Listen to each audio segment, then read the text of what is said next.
Mesdames, Messieurs, bonjour. Il est midi partout au Sénégal, 12h en temps universel. Bienvenue au grand journal de la RFM. Au sommaire de cette édition, la peur et le désarroi des négociants chinois victimes d'attaques dans le bassin arachidier. En une semaine, ils ont perdu 22 millions de francs CFA. Vous entendrez leur témoignage dans ce journal. Autre témoignage dans cette édition, celui du rescapé de la tuerie de Bofa Bayotte. C'était le 6 janvier 2018, en proie à des difficultés et des problèmes de santé. Mamadou Sané appelle l'État à l'aide. Avis de vent fort sur les côtes sénégalaises, c'est désormais tout le littoral qui est concerné jusqu'à demain mardi à 12h. La météo a mis à jour son alerte ce matin. Et puis notre dossier sur l'engouement suscité par le programme 100 000 logements sociaux et l'impact que pourrait avoir cette initiative publique sur le secteur privé de l'immobilier. Les titres de l'actualité internationale avec vous, Anna Rocha, bonjour. Bonjour Souleymane, bonjour à tous. Mort du général Souleymani, réunion d'urgence cet après-midi de l'OTAN à Téhéran. Une foule immense lui rend hommage. Jusqu'où iront les tensions entre les États-Unis et l'Iran? L'analyse d'Ousmane Sène à suivre.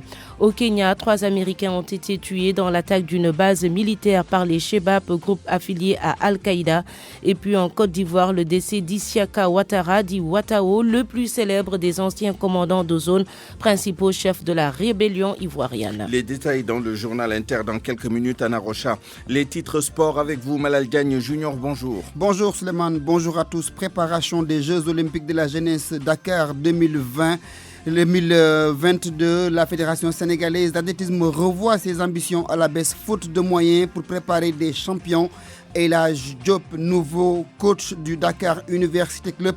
Le technicien saint-louisien nous donne ses ambitions sur le banc du Duc dans ce 12h. Nous parlons également de taekwondo avec le bilan tiré après le stage fait à l'Université Gaston Berger par la DTN. À tout à l'heure dans le journal des sports. La revue de presse du jour, ce sera avec Mohamed Ali Mouba. Et puis, point de vue. Aujourd'hui, nous ferons le point sur la campagne de commercialisation de l'arachide, un mois après le démarrage des opérations. Aux opérations techniques, Mohamed Diop. Abdoulaye Diop, pour être plus précis.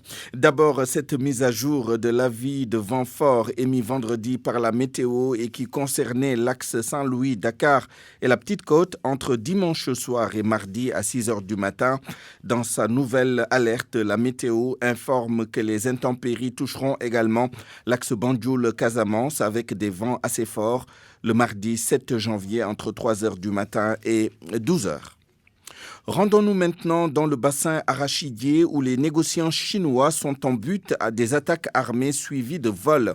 Après Mbadakhoune la semaine dernière, c'est à Sanguil, dans la commune de Latmingué, que le centre de collecte d'arachide tenu par les Chinois a été attaqué hier. Les bandits ont emporté 20 millions de francs CFA, laissant derrière eux une grande inquiétude. Notre correspondant à Kaolack s'est rendu sur les lieux quelques heures seulement après l'attaque. Voici son reportage. Ces opérateurs chinois n'ont plus le sommeil tranquille depuis quelques jours. Ils sont devenus la cible de bandes de voleurs armés après Mbadakhoune. Le point de collecte de Sanguil dans la commune de Latmingué a reçu la deuxième attaque du genre, plongeant ainsi ces étrangers dans une profonde inquiétude. Monsieur Yang, patron de ce centre. Hier nuit, vers 2h30, les bandits, il y a 31 personnes qui sont venues ici, qui nous ont attaqués. Donc ils sont avec les armes, les couteaux.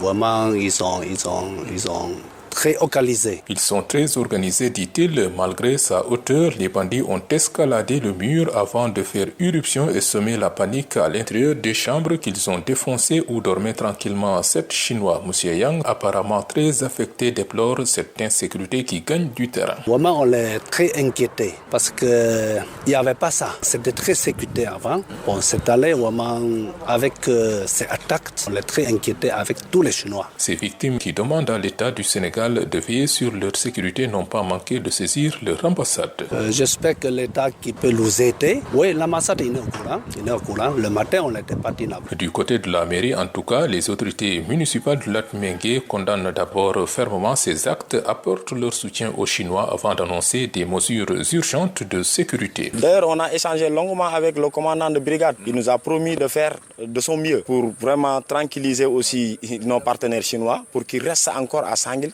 travailler pour leur compte et travailler pour le compte de la commune de Latmingué. L'invasion chinoise dans la campagne de commercialisation arachidière risque ainsi donc d'être freinée par ces attaques de bandes armées si les autorités tardent à prendre les mesures nécessaires qu'il faut. Ibrahim Djamé Sanguil, Radio Futur Média.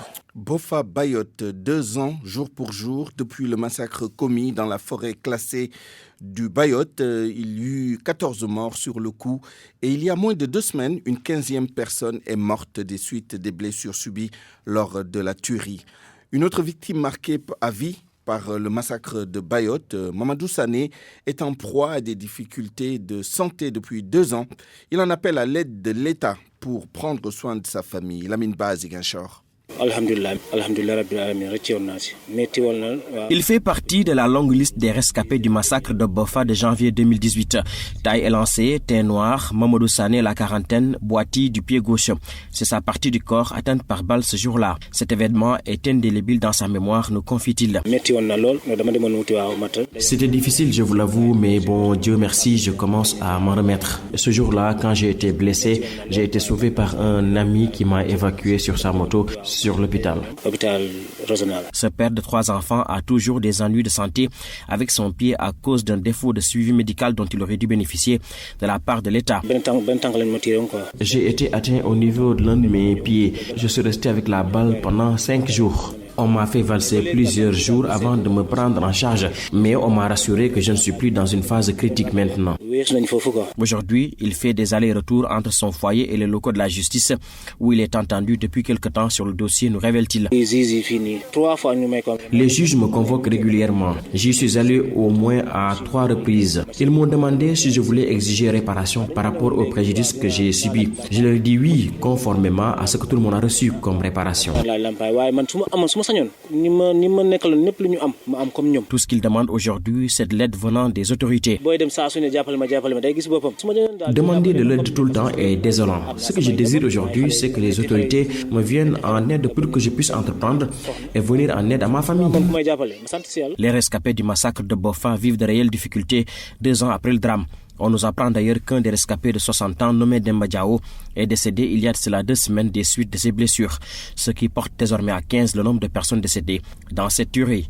Lamine Ba, Ziguinchor, Radio Futur Média. RFM, fréquence de modulation 94.0, la radio en puissance. 12h07. Le programme 100 000 logements sociaux sera mis en œuvre sur 5 ans à raison de 20 000 logements par an. Mais en quelques semaines seulement, plus de 113 000 demandeurs se sont déjà enregistrés sur la plateforme créée à cet effet. Ceci à la date du 2 janvier, c'est-à-dire jeudi dernier. Toutefois, plus de 14 000 d'entre eux sont déclarés inéligibles à ce programme de l'État. El Haj Ndogoudienne. En 10 jours, la barre des 100 000 inscrits a été dépassée dans le cadre du programme des 100 000 logements sociaux. Ils sont au total 113 501 demandeurs à la date du 2 janvier. Les éligibles sont estimés à 98 831 et les non éligibles à 14 670. Les statistiques du ministère de l'Urbanisme, du Logement et de l'Hygiène publique révèlent que c'est la région de Dakar qui arrive en tête dans les demandes avec 114 902 inscrits, dont 10 527 inéligibles, c'est-à-dire des demandeurs qui ne remplissent pas tous les critères fixés. Après Dakar, il y a la région de Thiès avec 21 961 demandes, dont 2 531 inéligibles. Suivent les régions de Saint-Louis, Kaolack et Ziguinchor avec respectivement 4 186 demandes, 2 902 demandes et 2 205 demandes. Dans le lot des régions à faible inscrit, il y a Kédougou avec 128 demandes, Sédhiou avec 246 demandes ou encore Matam avec 263 demandes.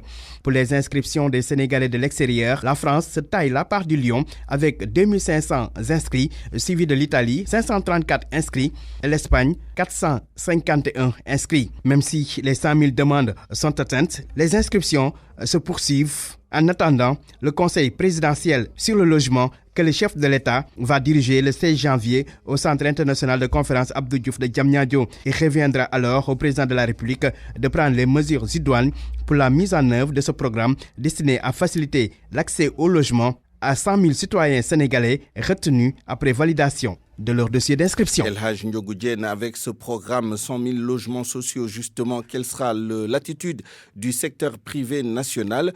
Les promoteurs immobiliers privés vont-ils réajuster leurs prix face à la concurrence? Mohamed Ali Mouba a donné la parole à des promoteurs privés et vous allez le voir, ils sont loin d'être inquiets.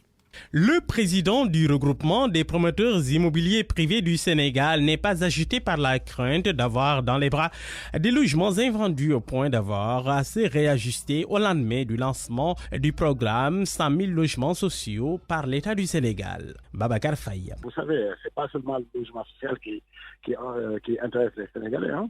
On dit que rien qu'à Dakar, c'est 300 000 logements. Donc, nous, on va accompagner les 100 000 logements. Mais ils vont nous trouver là, ils vont nous laisser là. Hein. Nos programmes vont continuer dans toutes les parties géographiques du Sénégal et à Dakar particulièrement. L'expert immobilier Mohamed Lamine Sarr n'est pas aussi catégorique que cela. Il estime que tout va dépendre de la manière dont les privés vont s'y prendre. Ça, je pense qu'il ressort justement de l'approche de chaque promoteur, suivant sa propre méthodologie, suivant sa propre stratégie, de tenir compte des réalités du marché, de tenir compte des coûts de réalisation des produits pour faire en sorte que les programmes et les produits mis sur le marché soient en phase avec les capacités justement des Sénégalais à pouvoir l'acquérir. Les prix les plus bas proposés sur le marché de l'immobilier varient entre 17 et 20 millions l'unité. Le ministre en charge du logement réagit après la sortie des sinistrés des inondations de 2005. Ces derniers ont tenu un point de presse ce week-end pour dénoncer des irrégularités dans l'affectation des logements du plan Diakhaye et les promesses non tenues de l'État. Abdou Karim Fofana promet de faire toute la lumière sur cette affaire. Il annonce aussi une rencontre avec ces sinistrés dans les prochains jours. Vous l'entendrez dans nos prochaines éditions. Dakar, capitale à deux visages au lendemain du Cleaning Day, la journée nationale du nettoiement, instituée par le président de la République. Côté jardin, il y a des quartiers comme Mermoz où les résidents ont répondu massivement à l'appel du chef de l'État et qui souhaitent une pérennisation de l'opération. Côté cour, il y a d'autres quartiers où les choses ont peu changé parce que les habitants ne se sont pas impliqués. Par exemple, à Grand Dakar. Reportage Oumou Kalsoumli. Ali Bourguiba, 10 heures, le décor n'a pas changé. Les immondices jonchent encore les ruelles comme si les Maki Boys n'étaient pas passés par là le jour du Cleaning Day. Hassan, en pantalon treillis, déplore le folklore. Comme vous le voyez ici, rien n'a changé. Il y a toujours des ordures qui jonchent ces ruelles à Bourguiba. Tout est sale. Il y a des voitures qui sont restées stationnées ici pendant des mois. C'est déplorable. On dirait que nous ne sommes pas concernés par cette opération de Challenge Day. Au quartier Mermoz, lieu de résidence du chef de l'État Macky Sall, l'environnement a changé. Décor enchanteur, Eric Djedjou s'en félicite. C'est une très bonne initiative, c'est quelque chose à encourager, c'est quelque chose qu'on doit continuer tout le temps. Comme dit l'adage, un corps sain dans un environnement sain. Voilà. Moi, je pense que c'est une initiative qu'on doit toujours continuer à pratiquer. Mbaye Sakho salue cette initiative. Il souhaite que les autorités travaillent à pérenniser ces journées. J'ai vraiment apprécié cette initiative, mais les gens ne doivent pas s'arrêter en si bon chemin. Il faudra pérenniser cette opération. Une ville doit toujours être propre. Le Cleaning Day, une initiative du chef de l'État pour faire du Sénégal l'un des pays les plus propres d'Afrique. Les populations magnifient ces actions, mais demandent plus de moyens pour pérenniser cette campagne de nettoiement. RFM, la radio de toute l'actualité. Politique à présent, la sortie d'Ousmane Sonko sur le 3e mandat passé à la loupe par des analystes politiques. Le leader du PASTEF a déclaré que l'élection de 2024, c'est l'affaire du peuple. Et si le peuple laisse Macky Sall dire qu'il sera candidat, ce sera l'affaire du peuple. Mais candidat ou pas candidat, ajoute-t-il, 2024, ils vont tous dégager. Une stratégie bien pensée selon certains, pour d'autres un discours politique, mais tous conviennent que le débat doit être clarifié. Georges Déti Diop. Quand le journaliste Hassan Samb note la sortie de Sonko, il parle d'une bonne stratégie. Pour lui, il suit les traces de Macky Sall. Vous vous rappelez quand vraiment tout le monde se focalisait sur le 3e mandat de Wade? Macky Sall avait opté pour une autre stratégie, c'est de dire, qu'il se présente ou pas, l'essentiel, moi je vais battre ma propre campagne, je vais descendre sur le terrain, je vais travailler. Donc voilà, c'est un peu la même stratégie que Sonko est en train d'adopter, c'est-à-dire qu'il ne veut pas être prisonnier de ce débat vis sur le 3e mandat et de se focaliser sur cet axe-là, qui n'est pas forcément très très important parce que c'est au peuple de décider finalement. Donc qu'est-ce qu'il se dit?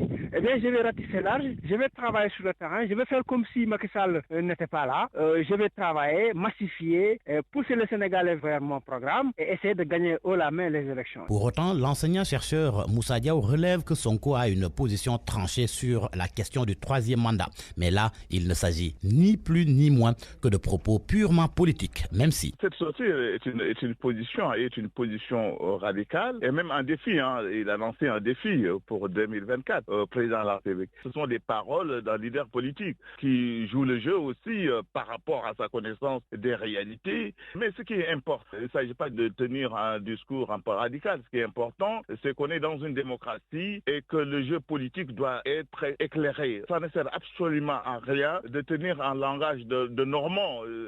Peut-être oui, peut-être non. Non, il faut clarifier le jeu. Et c'est ça qui est important, plutôt que des petits discours ou des positions un peu radicales sur qu'il reste ou qu'il reste pas, qu'il soit candidat ou pas, il sera dégagé. Mais ça, c'est un discours d'homme politique qui développe derrière. Il y a des pensées politiques derrière tout ça, derrière ce discours. Et donc, à mon avis, ce n'est pas très, très important. Mais tous pensent que le débat doit être clarifié. Cela dans le dessein de se conformer à la Constitution.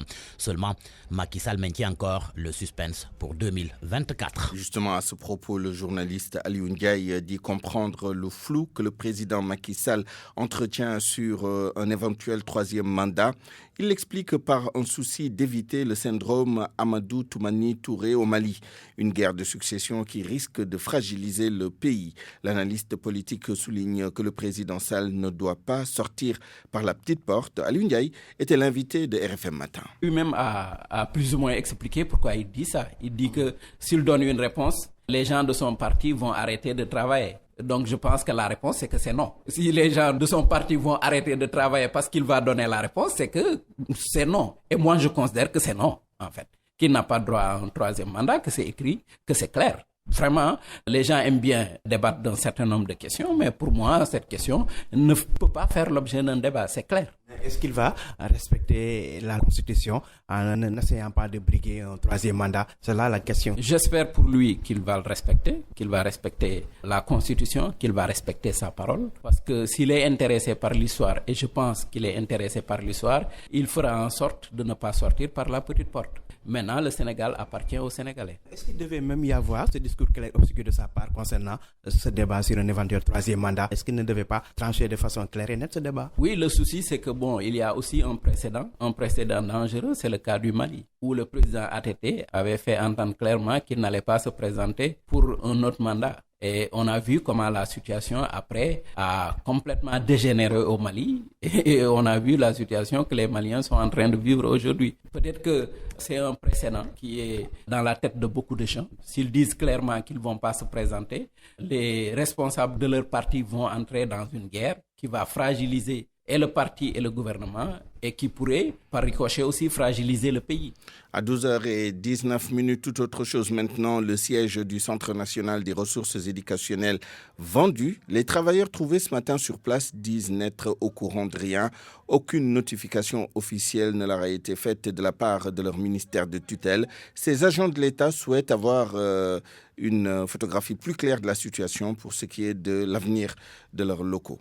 Koumba Sandiane Faye est allé au siège du CNRE. Reportage. Le siège du Centre national des ressources éducationnelles, Cisa Mermoz, vendu à un tiers à hauteur de plus de 380 millions de francs CFA. La Société nationale de recouvrement, logée à la présidence, en a décidé ainsi. On parle d'accalmie, mais c'est justement la direction qui est en train de gérer cette règle. Je parle de la hiérarchie du ministère de l'Éducation. Les agents du ministère de l'Éducation nationale qui occupent les locaux disent être surpris de voir un huissier accompagné de gendarmes venir les expulser. Mohamed Ndiaye est le chef chargé de communication. Il y a eu un après-midi, il y a 2 ou 3 gens qui sont passés, ils m'ont trouvé ici avec des collègues. Ils sont venus pour nous dire que vous devriez sortir. Ils sont partis, ils sont revenus. C'est un désastre parce que faire sortir des ordinateurs, des livres, des cahiers, les jeter dehors, mais c'était inimaginable. Les travailleurs n'ont jamais été informés officiellement qu'ils devaient quitter leur siège qui date depuis le projet canadien PAPA avec la même mission. On n'a jamais eu de notification, ça appartient à l'État justement. Donc pour partir à Diamniadio, ça dépend justement du ministère de l'Éducation nationale et de l'État du Sénégal. Des conséquences sont là depuis l'annonce de cette expulsion. Un manque à gagner énorme. Et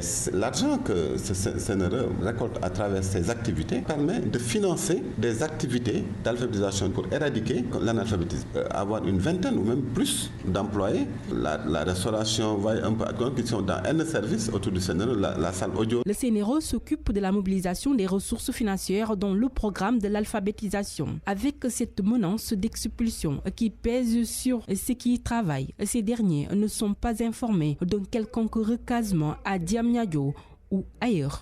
RFM. L'actualité internationale.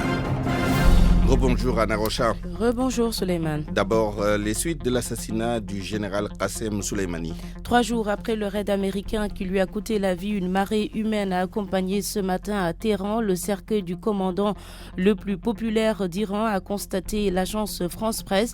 Face à une crainte d'une déflagration, les ambassadeurs des pays de l'OTAN se réunissent cet après-midi à Bruxelles. Faut-il donc craindre que la crise entre les États-Unis et l'Iran dégénère? Nous avons posé la question à Ousmane Sen, directeur du WARC, spécialiste des relations internationales. Soleimani aurait permis qu'il y ait des manifestations tout autour de l'ambassade des États-Unis en Irak.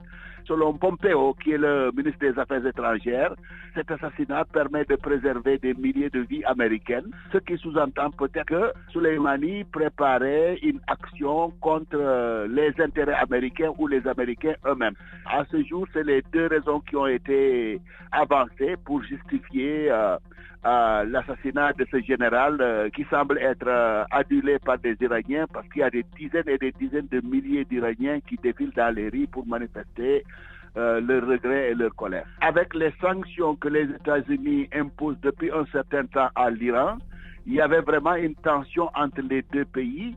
Quand Trump est venu, il a remis en cause l'accord qu'il y avait entre les États-Unis, l'OTAN et l'Iran par rapport au nucléaire. Il y a eu aussi, si vous voulez, à une certaine époque, ces navires qui se faisaient attaquer en pleine mer. C'est un certain nombre de développements qui, depuis des mois déjà, on soupçonnait que ça allait peut-être culminer à une situation très tendue. Et je crois que la mort de ce général iranien n'est pas pour améliorer les choses. Loin s'en faut. Les Iraniens menacent de prendre leur revanche tout en expliquant qu'ils ne vont pas attaquer des cibles civiles, mais plutôt qu'ils vont s'en prendre à des cibles qui seraient soit des soldats américains ou soit appartiendraient à l'armée américaine. Et Trump qui dit qu'il y a déjà 52 cibles qu'il a identifiées. Et que si jamais les Iraniens faisaient ça, il allait certainement attaquer lui aussi ces cibles-là. La réunion des ambassadeurs des pays de l'OTAN est prévue donc à 14h à Bruxelles. Cette tension entre les États-Unis et l'Iran a-t-elle un lien avec la dernière attaque au Kenya? Des Shebabs, en tout cas, ont visé une base militaire américano-kenyane de Lamu. Bilan 3 morts et 2 blessés. Les victimes sont toutes de nationalité américaine. Opération anticorruption, le Gabon émet 2 mandats d'arrêt internationaux. Annonce du procureur de la République, les mandats d'arrêt visent 2 Gabonais poursuivis dans le cadre de l'opération Scorpion. Selon RFI, il s'agit de proches de Brice Lacruche Alianga, ancien directeur de cabinet d'Ali Bongo. Pour terminer, l'actualité en Côte d'Ivoire avec le décès du colonel-major Isiaka Ouattara. Celui que l'on surnommait Ouattao est mort hier dimanche à New York, ancien commandant de la garde républicaine ivoirienne. Il avait été évacué aux États-Unis le 13 décembre 2019. Isiaka Ouattara souffrait de diabète. C'était le plus célèbre des anciens commandants de zone, principaux chefs de rébellion en Côte d'Ivoire, Souleymane. Merci Anna Rocha. Parole aux auditeurs. L'actualité, qu'en pensez-vous? Moi, je pense que vous devrez. Réagissez dans nos éditions d'information sur l'actualité. Bonjour. Du lundi au vendredi, vous avez la parole sur RFM. Du lundi au vendredi, Point de vue, tout à l'heure, nous parlerons de la campagne de commercialisation de l'arachide un mois après l'ouverture de la dite campagne et à la lumière des derniers développements, des dernières actualités au sujet de cette commercialisation, notamment des attaques contre des collecteurs chinois et la hausse du prix pour certaines catégories de fournisseurs de la Sonacos. Et pour ce faire, nous serons en direct dans quelques minutes avec M. Cheikh Tidiane Cissé, secrétaire général de l'Association des agriculteurs du bassin arachidier, ainsi qu'avec M. Youssou Diallo, président du conseil d'administration de la Sonacos. 12h34 minutes, bienvenue à Point de vue. Nous faisons le point sur la campagne de commercialisation de l'arachide un mois après, presque jour pour jour, 1 mois et 3 jours après l'ouverture de la dite campagne. Et pour en parler à la lumière des dernières actualités au sujet de cette campagne de commercialisation, nous sommes en ligne avec M. Cheikh Tidiane Cissé, secrétaire général de l'Association des agriculteurs du bassin arachidier. M. Cissé, bonjour. Bonjour, M. Yann. Également en ligne avec nous, M. Youssou Diallo, président du conseil d'administration de la Sonacos. M. Diallo, bonjour. Bonjour. D'abord, M. Cissé, est-ce que vous pouvez nous faire un petit point sur l'état d'avancement de la campagne? Il y a eu beaucoup de complaintes au début, beaucoup moins, en tout cas sur la place publique, 1 mois après. Est-ce que cela veut dire que la situation s'améliore?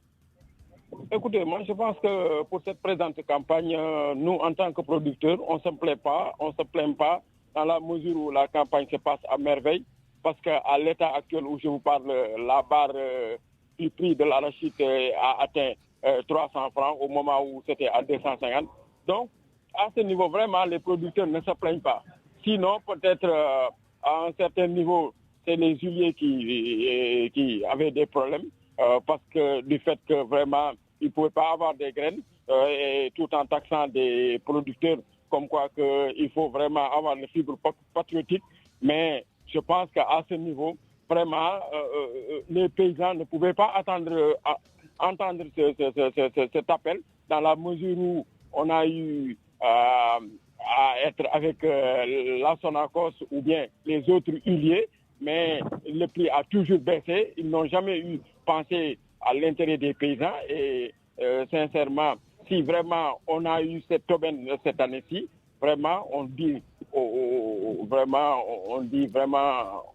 a vraiment pas. Vous êtes satisfait. On en reparlera tout à l'heure, mais est-ce que vous avez une idée du tonnage, des statistiques, du nombre de la quantité déjà vendue et la répartition de ce tonnage entre les différents types de collecteurs?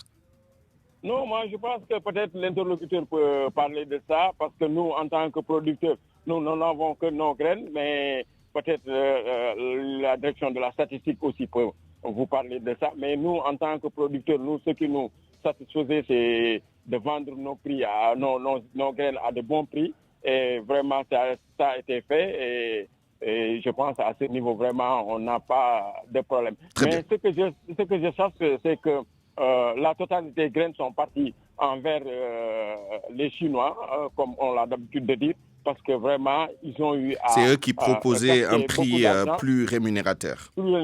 Très bien, merci beaucoup. Nous reviendrons à vous dans un instant. M. Youssou Diallo, vous avez entendu M. Cheikh Tidiane Cissé, mais avant de réagir peut-être à sa première intervention, qu'en est-il de la Sonacos au dernier pointage que le président a bien voulu partager la nuit du 31, on était à plus de 6000 tonnes achetées par les huiliers. Quelle est la part de la Sonacos? Est-ce que la campagne se passe bien pour la société dont vous êtes le président du conseil d'administration? Voilà, je vous remercie et puis je salue M. Cissé ainsi que l'ensemble des acteurs de la filière arachidière. Donc, pour ce qui concerne la Sonacos aujourd'hui, sur les 6 000 tonnes, la Sonacos avait un peu plus de 4 000 tonnes collectées. Donc ça veut dire que presque l'essentiel de la collecte au niveau des huiliers sur le marché officiel était du fait de la Sonacos. Maintenant, comme nous avions dit, une campagne ne ressemble jamais à celle qui la précède. Et cette année-ci, les difficultés, c'était moins au niveau des producteurs qu'au niveau des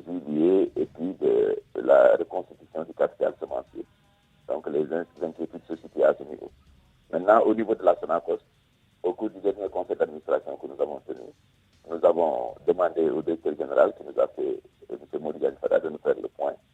Et le point a été fait. Et après analyse de la situation de la campagne, nous avions donné comme recommandation au directeur général d'essayer de s'ajuster au prix du marché. C'est-à-dire 300 francs en moyenne. Le prix du marché oscille aujourd'hui entre 250 et avec des pics de 300 francs. Mais dans tous les cas, nous lui avions demandé de s'ajuster aux conditions du marché. Maintenant, avec la seule contrainte qui était de ne pas perdre de l'argent pour Sonacos. Parce que Sonacos a eu de grosses pertes de par le passé et qui avait conduit à sa reprise par l'État du Sénégal. Aujourd'hui, nous avons restructuré l'entreprise financièrement, nous l'avons recapitalisée et nous sommes en train de faire un nouveau départ. Et maintenant, nous avons examiné le modèle et nous avons vu qu'il est possible, tout en s'ajustant au prix du marché, de ne pas perdre de l'argent pour Sonacos. Ça veut dire que vous allez revoir à la baisse la quantité d'arachide que vous allez acquérir selon les nouveaux prix? Non, pas nécessairement. Et quel est cet objectif d'ailleurs L'objectif de collecte que nous avions fixé était de 150 000 tonnes. Maintenant, puisque nous nous sommes mis au niveau des prix du marché et que nous avons aussi des fournisseurs qui sont généralement les plus gros OPS du Sénégal, Sonacos est en train de contractualiser avec ces OPS. Et dans un court laps de temps, je crois qu'il y aura une remontada pour parler un peu football avec changement de terre qu'on félicite par anticipation au niveau de la collecte arachidière. Parce que nous connaissons bien le secteur, nous connaissons les acteurs. Et lorsque nous avons des prix intéressants, c'est certain que les gens préfèrent vendre à Sonacos parce qu'ils sont payés rapidement et dans de meilleures conditions. On s'achemine peut-être vers une guerre des prix. Quel est le plafond? Si je vous entends bien, c'est 300 au maximum. Mais est-ce que vous êtes prêt à suivre les autres intervenants s'il arrivait qu'ils se réajustent par rapport au dernier mouvement que vous avez, eu en achetant à plus de 300 francs?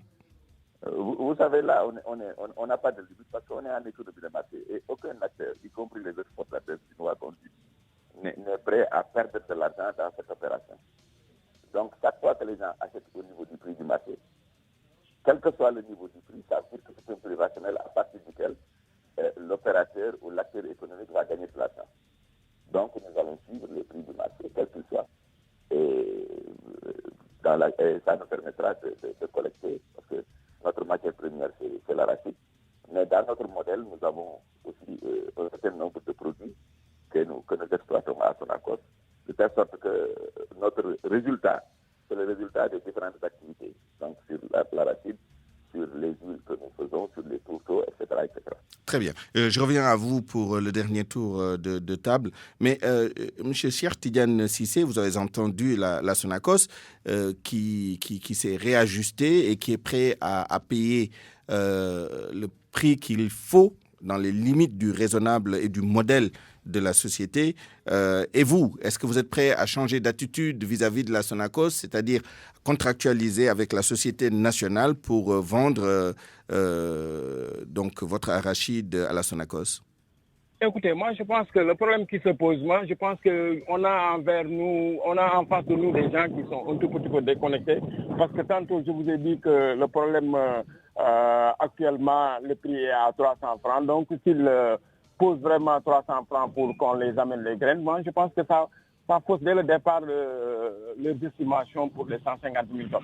Mais aussi le problème qui se pose, moi je pense que les graines sont pratiquement disparues. Bon, notamment dans le Saloum, il y a pratiquement plus de graines. C'est envers la Casamance qu'on trouve maintenant les graines. Et les opérateurs sont en train d'aller sur le terrain pour ramener ces graines-là. Vous voulez dire les opérateurs... les opérateurs. Les opérateurs privés. Voilà. D'accord. Voilà, les opérateurs privés. Mais moi, je pense que aussi, il y a un autre problème qui mérite d'être souligné. Parce qu'ils disent qu'ils ciblent certains opérateurs pour que leur vendent des graines. Mais je pense que ceci, et moi je trouve que c'est un tout petit peu c'est pas très catholique. Dans la mesure où, moi je dis que au niveau de ces opérateurs-là, peut-être ça sera vraiment quelque chose qui qui est un tout petit peu nébuleux à mon niveau. Parce que la Sonacos est une société nationale et qu'à ce niveau, vraiment, il devait être sur la ligne de départ, au départ, pour vraiment... Vous pensez que le réajustement opéré par la Sonacos arrive tardivement, c'est ça? Très tardivement. Et Très le bien. fait de cibler aussi les opérateurs, tout en leur donnant de l'argent ou bien de les privilégier, le fait de les amener des graines moyennant quelque chose, moi je pense que ceci aussi, c'est pas normal. Très bien. La dernière actualité, ce sont les attaques contre des collecteurs chinois. Quelle est votre réaction? Il y en a eu 2 à Mbadakhoune et à Sanguil un peu plus récemment, hier soir. Quelle est votre réaction? Écoutez, nous, tout dernièrement, dans cette semaine-ci même, on était allé à la dernière site des Chinois qu'on a attaqué avec vos confrères. Parce qu'il y avait vraiment des camions qu'on avait arrêtés pour le chargement à l'essieu, on les taxait beaucoup d'argent. Et à ce niveau, nous avons crié. Mais si toutefois on a vu vraiment en quelques jours 2 attaques envers des opérateurs chinois, moi je pense que ceci est un tout petit peu douteux. Douteux dans la mesure où vraiment, nous, ça nous fait un tout petit peu de doute dans la mesure où on a toujours crié des Chinois, et si vraiment ça devient des cibles, vraiment ça nous pose vraiment des difficultés. Et je pense qu'au message du président de la République lors du Nouvel An, il avait dit que les Chinois c'est des partenaires incontournables parce que les Juliens ne peuvent pas acheter la totalité des graines et ces gens-là, ils sont venus ne serait-ce que pour acheter le reste des graines. Si toutefois on les pose ces genres de situation et qu'ils rentrent, vraiment ça deviendra très compliqué pour le monde rural parce que les graines vont se vendre à des prix tellement bas et vraiment ça ne profitera pas pour le producteur. Merci. Donc nous disons à l'État de sécuriser ces gens-là et de les mettre dans de très bonnes conditions parce que nous sommes une société vraiment de terrain, d'hospitalité. Donc il faut que ces gens-là, qu'on les garde et qu'on les mette en sécurité pour que vraiment ils font leurs transactions de manière Merci normale. beaucoup, cher Tidiane Cissé, on vous a bien compris. Merci d'avoir participé à ce point de vue. Dernière question à vous, M. Youssou Diallo, président du conseil d'administration de la Sonacos. Est-ce que vous avez les mêmes craintes que M. Cissé quant à l'approvisionnement de la Sonacos, parce que d'après lui, il n'y a plus beaucoup de graines à collecter et à acheter. Ça, c'est en amont. En aval, lorsque vous aurez atteint votre objectif de production, qu'est-ce que vous allez en faire? Parce qu'il y a eu quelques mois, quand même, des tonnages assez importants de stock invendus à la Sonacos. Qu'est-il advenu de ce stock? Et est-ce que vous allez pouvoir écouler votre production de cette année? Ce qui concerne un peu le système de commerce, il ne faut pas que les gens oublient que le système en vigueur de commercialisation, c'est le système caro-usine. Donc la Sonacos n'achète pas directement aux producteurs. C'est les OPS qui achètent directement aux producteurs et la Sonacos achète au niveau des OPS. Donc là, c'est une précision à faire. Maintenant, sur l'autre aspect concernant un peu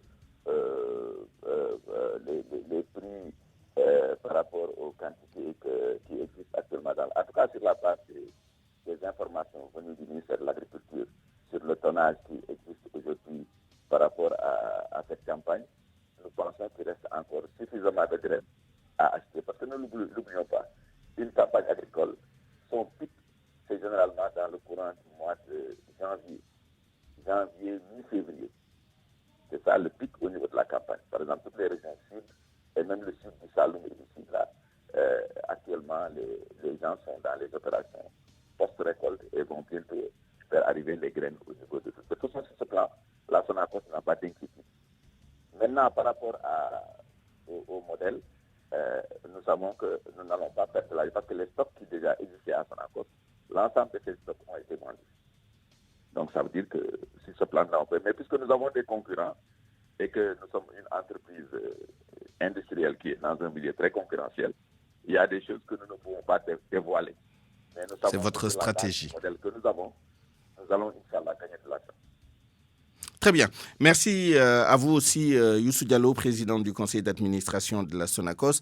À 12h48, c'est la fin de cette édition que je vous remercie d'avoir écouté. Merci à toutes les équipes qui m'ont aidé à la préparer et à vous la présenter.